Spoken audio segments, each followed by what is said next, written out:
ओम शांति। आज प्यारे बाबा की 3 अक्टूबर 2020 की साकार मुरली है। आज बाबा विशेष मुरली में ये हमें समझा रहे हैं कि आत्मा रूपी बैटरी आज डिस्चार्ज हो गई है, डल हो गई है, और इसके पीछे विशेष कारण बाबा ने आज बताया कि ये आत्मा रूपी बैटरी जो है ये 84 मोटर्स में आकर के बाबा कहते हैं आज डल हो गई है। आज बाबा ने ये शब्द यूज़ किया मोटर्स, 84 मोटर्स अर्थात 84 शरीर में आई, ये अपनी शक्तियों को यूज़ की और धीरे धीरे ये आत्मा रूपी बैटरी वर्तमान समय डल हो गई है। उसके सहित आज बाबा ने और एक चीज़ के ऊपर इम्पोर्टेंस देते हुए कहा कि बाबा कौन से ऐसे बच्चे हैं जिनको बहुत भाग्यशाली समझते हैं। बाबा अपने बच्चों में से कौन से बच्चों को विशेष भाग्यशाली समझते हैं। तो बाबा ने आज कहा कि जो आत्माएं निर्बंधन हैं विशेष करके, वो हैं सबसे भाग्यशाली आत्माएं, क्योंकि निर्बंधन आत्मा अर्थात जिसके ऊपर कोई भी प्रकार का बंधन नहीं, वो जो चाहे वह सेवा कर सकती है।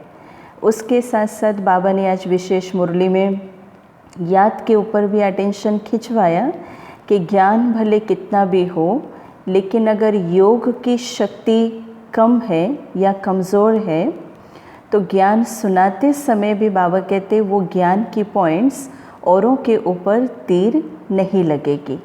तो चले मुरली की ओर। बाबा ने आज कहा, मीठे बच्चे, आत्मा रूपी बैटरी 84 मोटरों में जाने के कारण डल हो गई है। अब उसे याद की यात्रा से भरपूर करो। बाबा ने कहा याद की यात्रा से भरपूर करो। आज की मुरली का सवाल, बाबा किन बच्चों को बहुत बहुत भाग्यशाली समझते हैं? बाबा किन बच्चों को बहुत बहुत भाग्यशाली समझते हैं? तो बाबा कह रहे हैं जिनके पास कोई झंझट नहीं है, जो निर्बंधन हैं, ऐसे बच्चों को बाबा कहते तुम बहुत बहुत भाग्यशाली हो, क्योंकि तुम याद में रहकर अपनी बैटरी फुल चार्ज कर सकते हो। अगर योग नहीं, सिर्फ ज्ञान सुनाते तो तीर लग नहीं सकता। भल कोई कितना भी भफके से अपना अनुभव सुनाए, लेकिन खुद में धारणा नहीं तो दिल खाता रहेगा। बाबा ने कहा भले बाबा कहते कोई कितना भी भफके से अपना अनुभव सुनाए, लेकिन खुद में धारणा नहीं तो बाबा कह रहे हैं कि दिल खाता रहेगा। ओम शांति। मीठे मीठे रूहानी बच्चों प्रति रूहानी बाप समझा दे। रूहानी बाप का नाम क्या है? बाबा खुद पूछ रहे हैं कि रूहानी बाप का नाम क्या है?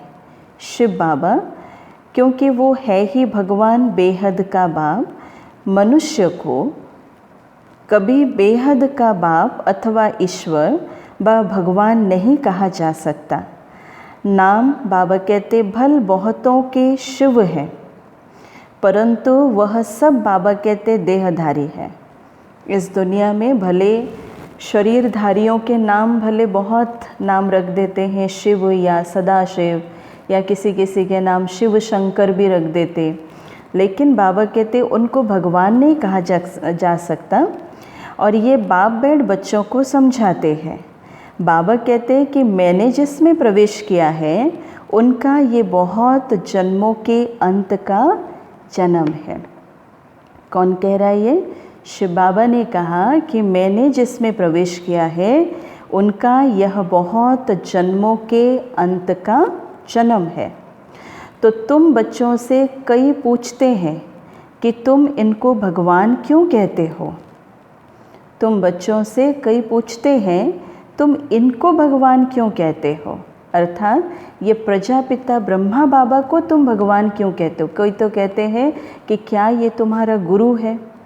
अब बाबा ने कहा, देखो बाबा पहले से ही समझाते हैं कि कोई भी स्थूल व सूक्ष्म देहधारी को भगवान नहीं कह सकते।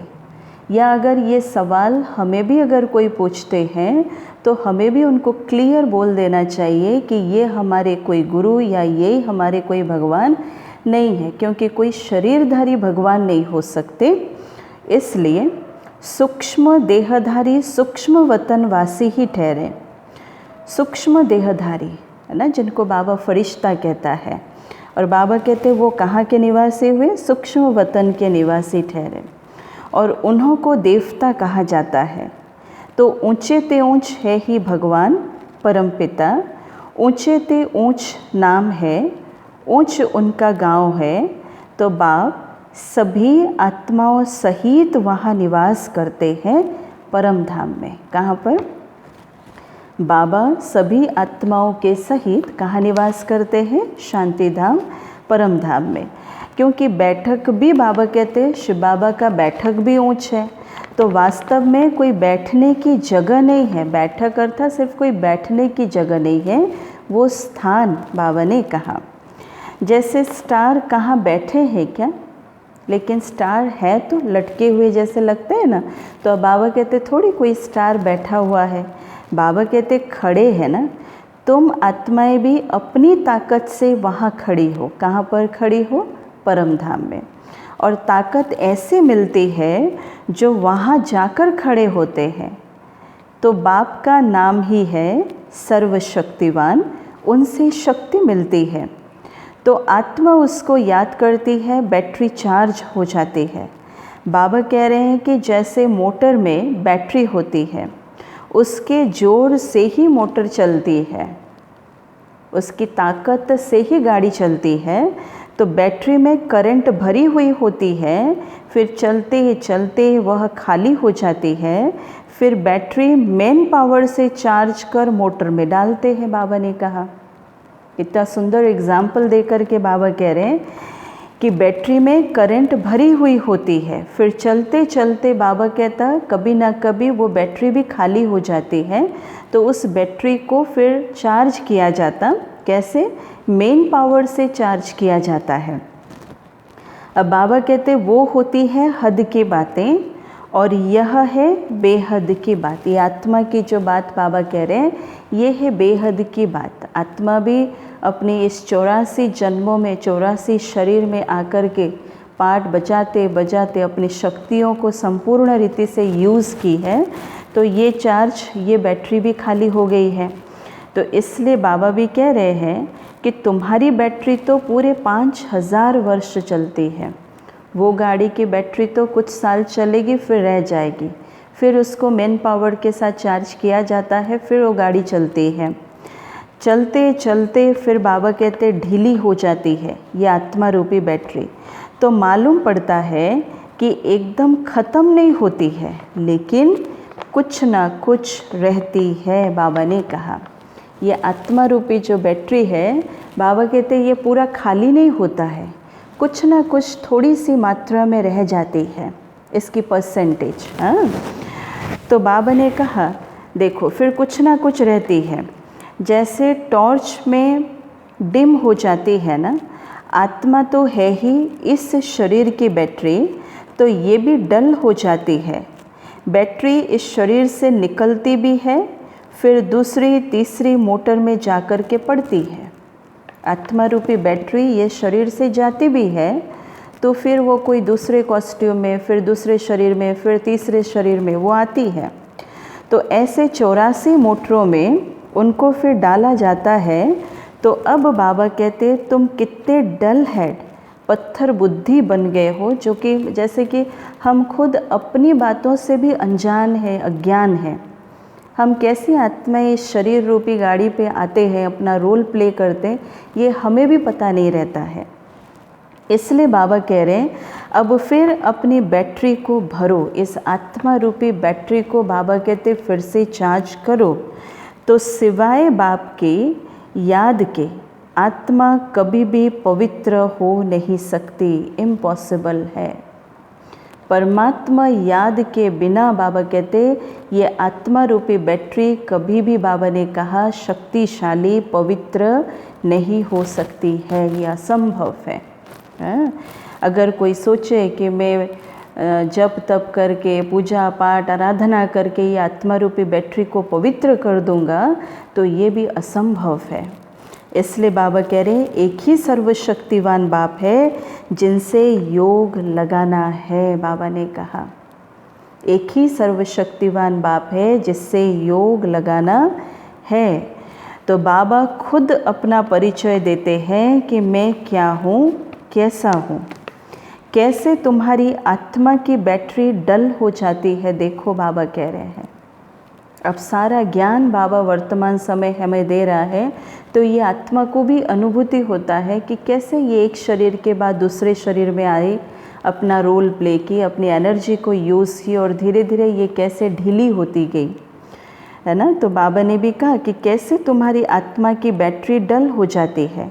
तो अब तुमको राय देता हूँ, मेरे को याद करो तो बैटरी सतो प्रधान फर्स्ट क्लास हो जाएगी। पवित्र बनने से आत्मा 24 कैरेट बन जाती है, प्योर गोल्ड। बाबा कहता है प्योर जो गोल्ड होता है वो कितने कैरेट की होती है, कहा जाता है 24 कैरेट की होती है। अब बाबा कहते हैं ये आत्मा पवित्र बनने से भी 24 कैरेट अर्थात 24 कैरेट प्योर गोल्ड बन जाती है। तो अभी तुम मुलम्मे के बन गए हो, कोई ना कोई दाग धब्बा इस आत्मा रूपी बैटरी पर लगा हुआ है, तो अभी तुम मुलम्मे के बन गए हो। ताकत बिल्कुल ख़त्म हो गई है, वह शोभा नहीं रही है। आत्मा की जो शोभा होनी चाहिए, प्योर पवित्रता होनी चाहिए, बाबा कहते वो शोभा नहीं रही है।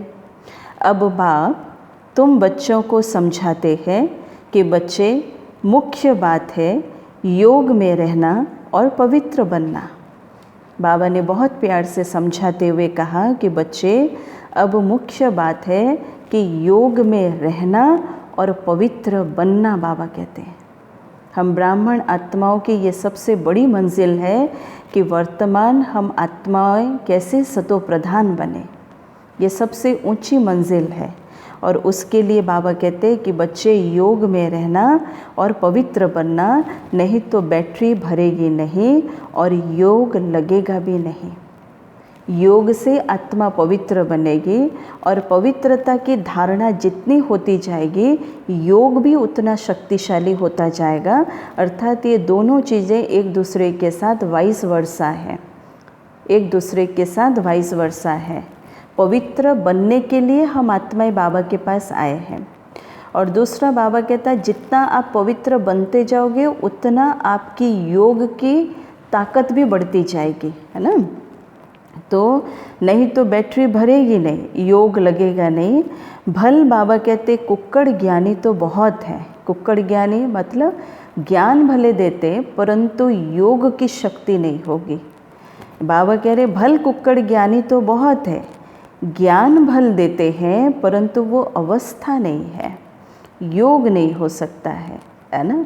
इसलिए यहाँ बड़े भफके से अनुभव सुनाते हैं लेकिन दिल अंदर खाता रहता है, लेकिन दिल अंदर खाता रहता है। कितनी सारी धारणाएं ज्ञान में चलने के बाद, योग की भी कितनी सारी धारणाएं, है ना। इसलिए बाबा कहते ज्ञान सुनाना बहुत सहज हो जाता है, ज्ञान सुनाना सहज हो जाता है, लेकिन योग के आधार से जो अवस्था बनानी है, अगर वो अवस्था नहीं बनाए तो बाबा कहते वो कुक्कड़ ज्ञानी होकर के रह गए जैसे।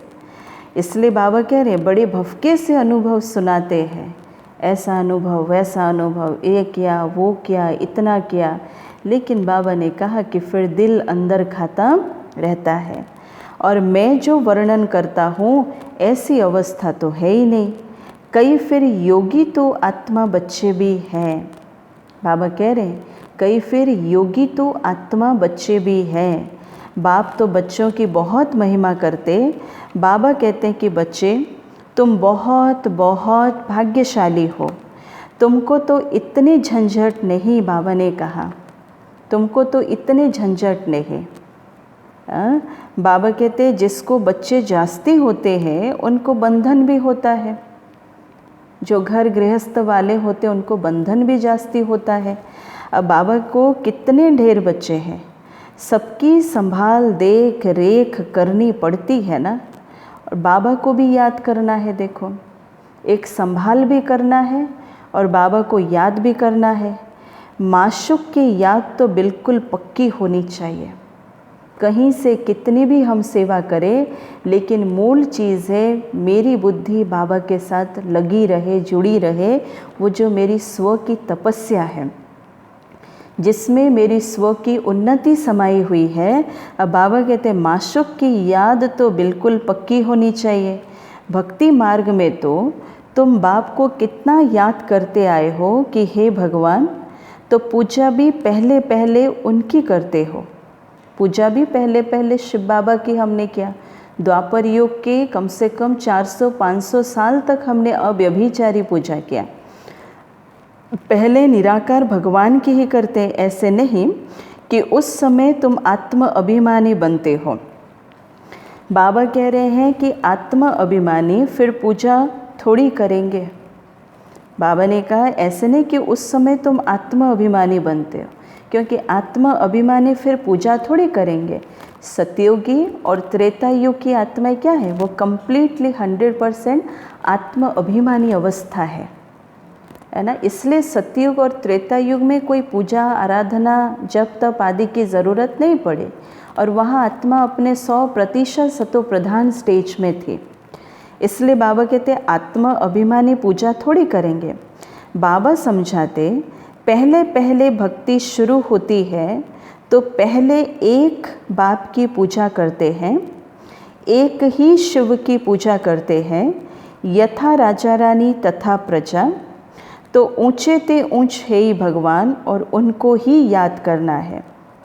तो दूसरे जो भी सब नीचे हैं, कौन नीचे हैं, ब्रह्मा विष्णु शंकर को भी याद करने की बाबा कहते ज़रूरत नहीं है। अभी कुछ दिनों पहले बाबा ने क्या कहा कि किसी भी देहधारी को याद करना ज़रूरत नहीं है। किसी भी देहधारी अर्थात इवन कोई देवी देवताओं को भी याद करना ज़रूरत नहीं है। बाबा ने कहा, आज भी बाबा कहते दरकार ही नहीं है, क्योंकि ऊंचे ते ऊंच बाप को ही याद करना है। परंतु ड्रामा का पार्ट ऐसा है जो तुम नीचे उतरने के लिए बांधे हुए हो। ड्रामा का पार्ट ऐसा है जो तुम बाबा कहते नीचे उतरने के लिए बांधे हुए हो। ड्रामा का खेल भी ऐसा है, हमेशा चढ़ते रहे ऐसा नहीं हो सकता, या हमेशा नीचे उतरते रहे ये भी नहीं हो सकता। चढ़ना और उतरना ये ड्रामा में फिक्स है। बाबा ने समझाया तुम कैसे नीचे उतरते आए हो। हर बात आदि से अंत तक, ऊपर से बाबा कहते हैं हर बात आदि से अंत तक। फिर बाबा कहते ऊपर से नीचे तक बाबा समझाते। कोई बात बाबा छिपा करके नहीं रखते, सारी बातें बाबा हम बच्चों के सामने बाबा ने क्लियर बता दिया। तो बाबा कहते भक्ति भी पहले सतो प्रधान फिर सतो रजो तमो होती है। बाबा कह रहे अभी तुम फिर सतो प्रधान बन रहे हो और इसमें ही मेहनत है, पवित्र भी बनना है। अभी तुम फिर से सतो प्रधान बन रहे हो और इसमें ही मेहनत है, और इसी में ही बाबा कहते पवित्र बनना है। तो अपने को देखना है कि माया कहाँ धोखा तो नहीं देती है। ये चेकिंग पॉइंट बाबा ने आज क्या कहा, अपने को देखना है कि माया कहाँ धोखा तो नहीं देती है, मेरी क्रिमिनल आई तो नहीं बनती है। सेकंड बाय सेकंड चेकिंग बाबा कहते हैं। ये मेरी ये आँखें कहीं मुझे धोखा तो नहीं देती है, क्रिमिनल तो नहीं होती है। फिर बाबा कह रहे हैं कि कोई पाप का ख्याल तो नहीं आता है, कोई पाप कर्म करने का ख्याल तो नहीं आता है। गायन है प्रजापिता ब्रह्मा, तो उनकी संतान ब्राह्मण ब्राह्मणियाँ आपस में भाई बहन ठहरे ना। यहाँ के ब्राह्मण लोग भी अपने को ब्रह्मा की औलाद कहलाते हैं। यहाँ के जो ब्राह्मण हैं, मंदिर आदि में जो रहते हैं पंडित ब्राह्मण आदि, तो वो भी अपने को ब्रह्मा की औलाद कहलाते हैं। अब बाबा कहते तुम भी ब्राह्मण भाई बहन हुए ना, फिर विकारी दृष्टि क्यों रखते हो? फिर बाबा कहते विकारी दृष्टि क्यों रखते हो? ब्राह्मणों को तुम अच्छी रीति दृष्टि दे सकते हो। अभी तुम बच्चे ही जानते हो कि ब्रह्मा की संतान ब्राह्मण ब्राह्मणी बनकर फिर देवता बनते हैं, तो कहते भी हैं कि बाप आकर ब्राह्मण देवी देवता धर्म की स्थापना करते हैं। यह समझ की बात है, बाबा ने कहा। बाबा कहते हम ब्रह्मा की संतान भाई बहन हो गए तो कुदृष्टि कभी नहीं जानी चाहिए। हम ब्रह्मा की संतान आपस में, बाबा कह रहे हैं, भाई बहन हो गए तो हमारी कभी भी कुदृष्टि नहीं जानी चाहिए। उनको रोकना है। ये भी हमारी मीठी बहन है, वो लव रहना चाहिए। वो लव रहना चाहिए अर्थात वो रूहानी प्यार होना चाहिए। जैसे ब्लड कनेक्शन में लव रहता है, वो बदल कर रूहानी बन जाए। ब्लड कनेक्शन में जैसे वो भावना, वो प्यार रहता है ना, प्योर लव रहता है भाई बहन के प्रति। अब बाबा कहते हैं वो बदल कर रूहानी बन जाए। और इसमें बहुत बहुत मेहनत भी है, क्योंकि है भी ये सहज याद। बाबा कहते इसमें बहुत मेहनत, और मेहनत किस चीज़ की? खुद के ऊपर ध्यान देने की मेहनत। अपने को आत्मा समझ बाप को याद करना है। विकार की दृष्टि नहीं रख सकते। बाबा ने समझाया है कि ये आँखें बहुत धोखा देने वाली हैं और उनको बदलना है। ये आँखें बहुत धोखा देने वाली है। किसने कह दिया? ये बाबा ने कह दिया। अगर कोई आत्मा कहे कि नहीं मेरी आँखें तो धोखा देती ही नहीं है, तो बाबा भी कभी विश्वास नहीं करेंगे। जब भगवान कह रहा है कि ये आँखें बहुत धोखा देने वाली है, तो ये भी सत्य है। अटेंशन देना है। बाबा कहते फिर उनको बदलना है। हम आत्मा हैं, अभी तो हम शिव बाबा के बच्चे हैं, एडॉप्ट किए हुए भाई बहन हैं। हम अपने को बीके कहलाते हैं। तो बाबा कहते चलन में फ़र्क तो रहता है ना। टीचर्स का काम है क्लास में सबसे पूछना, किस चीज़ के ऊपर? कि तुम समझते हो हमारी भाई बहन की दृष्टि रहती है या कुछ चंचलता चलती है। बाबा कहते ये टीचर्स का काम है क्लास में सबसे पूछना कि तुम समझते हो हमारी भाई बहन की दृष्टि रहती है या कुछ चंचलता चलती है। सच्चे बाप के आगे सच ना बताया, झूठ बोला, तो बाबा कहते बहुत दंड पड़ जाएगा। कोर्ट में कसम उठाते हैं ना कि सच्चे ईश्वर बाप के आगे सच कहेंगे, तो बाबा कहते सच्चे बाप का बच्चा भी सच्चा होगा। कोर्ट में ही गीता के ऊपर हाथ रख करके क्या कहते? जो कहेंगे सच कहेंगे, सच के अलावा कुछ नहीं कहेंगे। लेकिन वर्तमान ये कलयुगी दुनिया है, और वो अपना झूठ से अगर कोई शुरू कर दे तो वो गीता का और कोई ना मान रखा ना इज्जत रखा। अब बाबा भी क्या कहते हैं? बाबा कहते सच्चे बाप का बच्चा भी सच्चा होगा। हमेशा बुद्धि में ये हमें डालना है कि मैं सच्चे बाप का बच्चा सच्चा हूँ। मेरी इमेज बाबा के सामने हमेशा ठीक रहना ज़रूरी है। इसलिए बाबा कहते बाप सत्य है ना, और सत्य ही बतलाते हैं, और बाकी सब हैं बाबा ने कहा गपोड़े। तो श्री श्री 108 अपने को कहलाते हैं। बाबा कह रहे हैं कि वास्तव में ये तो माला है ना जो सिमरते हैं। 108 की माला राम राम राम राम राम राम कह करके जो सिमरण करते हैं। बाबा कहते ये भी जानते नहीं कि हम क्यों सिमरते हैं, किसको सिमरते हैं। बाबा ने सुनाया कि बौद्धियों की माला भी, क्रिश्चियन की भी माला होती है, बौद्धियों की भी माला होती है, क्रिश्चियन की भी माला होती है। हर एक अपने ढंग से माला फिरते हैं। तो तुम बच्चों को अब ज्ञान मिला हुआ है कि बोलो 108 की जो माला है उसमें ऊपर में फूल तो है निराकार, और उनको ही सभी याद करते हैं और उनकी याद से ही हम स्वर्ग की पटरानी अर्थात महारानी बनते हैं। किसकी याद से ही? परमात्मा की याद से ही हम स्वर्ग की पटरानी अर्थात महारानी बनते हैं। नर से नारायण, नारी से लक्ष्मी बनना, ये है सूर्यवंशी मखमल की पटरानी बनना, फिर खादी की हो जाती है।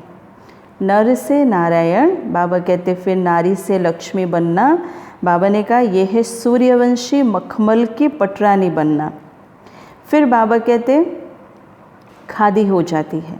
तो ऐसी ऐसी पॉइंट्स बुद्धि में रख फिर समझाना चाहिए, फिर तुम्हारा नाम बहुत बाला हो जाएगा। बात करने में शेरनी बनो, बाबा कह रहे हैं, डरो नहीं, भय नहीं रखो।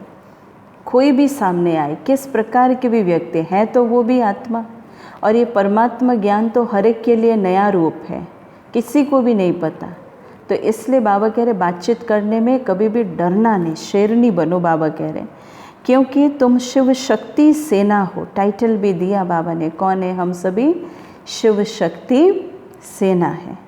अनेक प्रकार की सेनाएं हैं ना, वहाँ भी बाबा कह रहे हैं तुम जाकर देखो कि क्या सिखलाते हैं। लाखों मनुष्य जाते हैं, वो सेना जो मिलिट्री आर्मी आदि आदि में लाखों मनुष्य जाते हैं। बाबा ने समझाया है कि क्रिमिनल आई बहुत धोखा देने वाली है, और ये बाबा की रूहानी मिलिट्री है क्या? और बाबा कहते इसमें बाबा ने क्या समझाया कि बच्चे, क्रिमिनल आई बहुत धोखा देने वाली है। बहुत अच्छा पुरुषार्थ कर रहे होंगे, अगर ये आंखें धोखा दी तो सारे किए कराए पर पानी फिर जाएगा। कब ये आत्मा नीचे गिर जाएगी पता भी नहीं चलेगा। इसलिए हर पल अपने ऊपर अटेंशन देना भी बहुत ज़रूरी है। बाबा कह रहे अपनी अवस्था का वर्णन करना चाहिए। पहली मेरी अवस्था, ज़्यादा से ज़्यादा 1 महीने पहले तक भी जाओ, 1 महीने पहले मेरी मन की अवस्था, मेरी योग की अवस्था, धारणा की अवस्था कैसा था, क्या था, और वर्तमान जैसा चल रहा है ज्ञान योग धारणा, है ना, ये धीरे धीरे कम हुआ है या धीरे धीरे बढ़ा है, ये अवस्था सब कुछ चेंज, सब कुछ देखना भी है। अगर कहीं से कुछ ढीली है तो उसको परिवर्तन भी करना है। तो इसलिए बाबा भी क्या कहते हैं कि अपनी अवस्था का वर्णन करना चाहिए, अनुभव सुनाना चाहिए कि हम घर में कैसे रहते हैं, अवस्था पर क्या असर पड़ता है। बाबा कह रहे हैं क्या कहा बाबा ने, अनुभव सुनाना चाहिए कि हम घर में कैसे रहते हैं, किस प्रकार से रहते हैं, किस प्रकार से, और अवस्था पर क्या असर पड़ता है। डायरी रखो, कितना समय इस अवस्था में रहता हूँ। बाबा समझाते रुस्तम से माया भी रुस्तम होकर लड़ती है। बाबा समझाते कि रुस्तम से माया भी रुस्तम होकर लड़ती है। युद्ध का मैदान है ना, और माया बड़ी बलवान है। माया अर्थात बाबा किसको कहते होंगे? 5 विकार। बाबा कह रहे धन को संपत्ति कहा जाता, दुनिया वालों ने माया माना, धन को समझ लिया, और बाबा कह रहे धन को संपत्ति कहा जाता। जिसके पास जास्ती संपत्ति होती है तो अजामिल भी जास्ती वही बनते हैं, क्योंकि पाप कर्म उनके द्वारा ही ज़्यादा से ज़्यादा भी होता है। इसलिए बाबा ने कहा अजामिल जैसी पापात्मा भी बन पड़ते। बाबा कहते हैं कि अपने, बाबा ने कहा पहले पहले तुम वेश्याओं को तो बचाओ, टास्क दिया बाबा ने, तो वो फिर अपनी एसोसिएशन बनाएगी। हमको तो बाप से ही वर्षा लेना है। बाबा कहते हैं कि मैं तुमको शिवालय का मालिक बनाने आया हूँ, ये तुम्हारा अंतिम जन्म है। वैश्याओं को समझाना चाहिए कि तुम्हारे नाम के कारण भारत की इतनी आबरू गई है, तुम्हारे नाम के कारण भारत की इतनी आबरू गई है। अब बाबा आए हैं शिवालय में ले चलने, तो हम श्रीमत पर आए हैं तुम्हारे पास। अभी तुम विश्व के मालिक बन जाओ, बाबा कह रहे हैं। भारत का नाम बाला करो हमारे मुआफिक। हम भी बाप को याद करने से पवित्र बन रहे हैं। तुम भी यह एक जन्म छी काम छोड़ दो। रहम तो बाबा कहते करना है ना उनके ऊपर, बट उनकी सेवा करने के लिए उतनी शक्ति भी चाहिए, उतनी हिम्मत भी चाहिए, उतनी साहस भी चाहिए। कोई छोटी सी सेवा नहीं है। अब बाबा कह रहे हैं फिर तुम्हारा नाम बाला बहुत हो जाएगा। कहेंगे इनमें तो ऐसी ताकत है जो ऐसा गंदा धंधा इनसे छुड़ा दिया, तो इतना गंदा धंधा इनसे छुड़ा दिया। तो सबकी एसोसिएशन है, तुम अपनी एसोसिएशन बनाकर गवर्नमेंट से जो मदद चाहे ले सकते हो। तो अब ऐसी छीछी जिन्होंने भारत का नाम बदनाम किया है उन्हों की सेवा करो। आज बाबा कह रहे हैं ये बहुत कोई छोटी सी सेवा नहीं है, लेकिन देखा जाए तो ये बहुत चैलेंज वाली सेवा है। बाबा ने कहा कि तुम्हारी भी यूनियन बहुत पक्की चाहिए, जो 10-12 आपस में मिलकर जाए समझाए, कोई 1-2 नहीं। बाबा ने कितने कहा कि कोई 10-12 आपस में मिलकर जाकर के समझाए। बाबा कहते माताएं भी अच्छी हो, कोई नया युगल हो, बोले हम पवित्र रहते हैं और पवित्र रहने से ही विश्व के मालिक बनते हैं, तो क्यों नहीं पवित्र बनेंगे। बाबा कह रहे हैं तो क्यों नहीं पवित्र बनेंगे। सारा झुंड का झुंड जाए, बाबा कहते इकट्ठे एक संगठन बना करके जाओ। बाबा कहते 10-12 भाई बहनें बड़ी नम्रता से जाकर कहना है कि हम आपको परमपिता परमात्मा का पैगाम देने आए हैं, अब विनाश सामने खड़ा है। बाबा कहते हैं मैं सबका उद्धार करने के लिए आया हूँ। ये उनको समझाओ और बाबा कहते ये भी बोलो कि भगवान सबका उद्धार करने के लिए आए हैं। तुम भी ये एक जन्म विकार में मत जाओ। तुम समझा सकते हो कि हम ब्रह्मा कुमार कुमारियाँ अपने ही तन मन और धन से सर्विस करते हैं। हम भीख तो मांगते नहीं, क्योंकि हम ईश्वर के बच्चे हैं। और ऐसे ऐसे प्लान बनाओ, ऐसे नहीं कि तुम मदद नहीं कर सकते हो, ऐसे नहीं कि तुम मदद नहीं कर सकते हो। ऐसा काम करो जिसमें वाह वाह हो। ऐसा नहीं काम करो जिससे तुम्हारी आबरू ही चली जाए, तुम्हारी खुद की इज्जत ही कुछ ना रहे। तो हज़ारों मदद देने वाले निकल आएंगे। यह अपना संगठन बनाओ। बाबा कह रहे हैं मुख्य को चुनो, सेमिनार करो। बच्चों को संभालने वाले तो बहुत निकल सकते हैं। बाबा कह रहे हैं बच्चों को संभालने वाले तो बहुत निकल सकते हैं, और तुम ईश्वरीय सेवा में लग जाओ। एंड बाबा मदद भी करते हैं जिनको बहुत सेवा के प्रति लगन देखो, बाबा उनको मदद भी करते हैं। उनका रास्ता बाबा बहुत सरल भी बना देते हैं, लेकिन इतनी लगन होनी चाहिए। सिर्फ बाबा बाबा बोलने से नहीं होनी चाहिए, नहीं होगी। बाबा कह रहे हैं कि ऐसी फ्रैंक दिल होनी चाहिए जो झट सर्विस पर निकल पड़े। एक तरफ ये सर्विस और दूसरी बात गीता की, तो इन बातों को बाबा कहते मिलकर उठाओ। एक तरफ ये सर्विस और दूसरी बात बाबा कहते गीता की बात। तुम पढ़ते ही हो ये लक्ष्मी नारायण बनने के लिए, तो यहाँ तुम बच्चों को आपस में मतभेद नहीं रहना चाहिए हमारे अंदर। हम यहाँ पढ़ते हैं तो बाबा कहते हैं हमारे खुद के अंदर ही कोई प्रकार के मतभेद नहीं रहना चाहिए। अगर कोई बात बाप से छिपाते हो, सच नहीं बताते हो, तो भी अपना ही नुकसान करते हो और ही 100 गुना पाप चढ़ जाता है। क्या कहा बाबा ने कि अगर कोई बात बाबा से हम छिपाते, सच नहीं बताते, तो बाबा कहते एक तरफ से और भी नुकसान होता है, तो दूसरे तरफ से बाबा कहता है फिर 100 गुना पाप भी चढ़ जाता है, फिर हमें कोई नहीं बचा सकता। इसलिए बाबा ने कहा कि कोई भी बात कम से कम बाबा से छिपाना नहीं है। बाबा से छिपाए तो वो फिर पाप कर्म हो, विकर्म हो और भी बढ़ता जाएगा। अच्छा, फिर बाबा ने याद प्यार देते हुए कहा कि मीठे मीठे सिके लधे बच्चों प्रति माता पिता बाप दादा का याद प्यार और गुड मॉर्निंग। रूहानी बाप के रूहानी बच्चों को नमस्ते। हम रूहानी बच्चों की रूहानी माता पिता बाप दादा को याद प्यार, गुड मॉर्निंग, और नमस्ते। धारणा के लिए मुख्य सार, फर्स्ट पॉइंट, बाबा कह रहे हैं हम मीठे बाप के बच्चे हैं, आपस में मीठे बहन भाई होकर रहना है, कभी भी विकार की दृष्टि नहीं रखनी है, दृष्टि में कोई भी चंचलता हो तो रूहानी सर्जन को सच बताना है। रूहानी सर्जन कौन है? शिव बाबा है। उनको सच बताओ कि बाबा आज इनको देख करके हमारी दृष्टि में चंचलता आई, हमारी दृष्टि कुदृष्टि बन गई। सेकंड पॉइंट, कभी भी आपस में मतभेद में नहीं आना है, फ्रैंक दिल बन सर्विस करनी है, अपने तन मन धन से बहुत बहुत नम्रता से सेवा कर सबको बाप का परिचय देना है, बाबा ने कहा।